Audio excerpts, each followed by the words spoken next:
If you are going to work every day and you feel like you're wasting your time, you're getting a paycheck, getting through the day, and then going home and trying to have a life outside of work, this is for you. You may be in a situation where you go to work every day and you rarely feel a sense of excitement, and that over time does tend to move your morale down the scale a little bit. You really do deserve to enjoy the work that you do. And if you don't feel that right now in your job, there are things that you can do to help to cultivate it.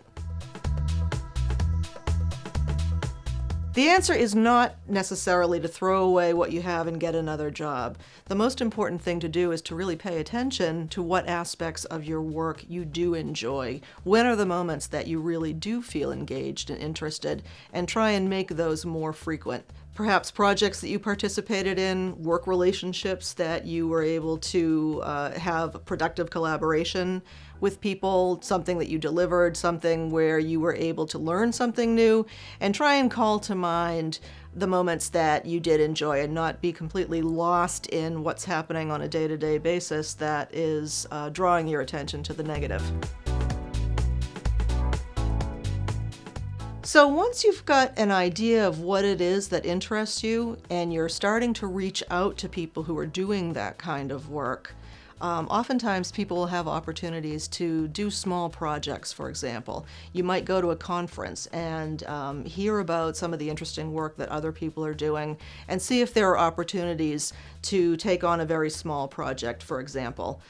This is a great way to start to get your feet wet at actually performing the work without having to leave your job and launch something that you're not terribly experienced in. One thing that is pretty accessible for most people, given the really wide open social media platforms today, is to write a blog post that outlines the work that you're interested in, what goes on in that work, who's engaged, what kinds of outcomes are created. There are lots of different places that you can publish blog posts where they may be seen by a lot of people, and researching a blog post is a great way to put yourself in contact with people who are actively working in that space and to force yourself to do the kind of reading that makes you informed about it. So that's a very easy, low commitment way to start not only to understand a field, but to be able to articulate it and to be publicly associated with that field. Really, what is most critical in careers today is to be constantly learning and exploring. And one great way to do that is to make sure that you're regularly harvesting the kind of learning that you're having, whether it's on a weekly basis or at the conclusion of each project, to think about what sorts of skills worked well here, what might I do differently the next time in order to get a better outcome, what kind of knowledge do I need to increase in order to be more successful at this,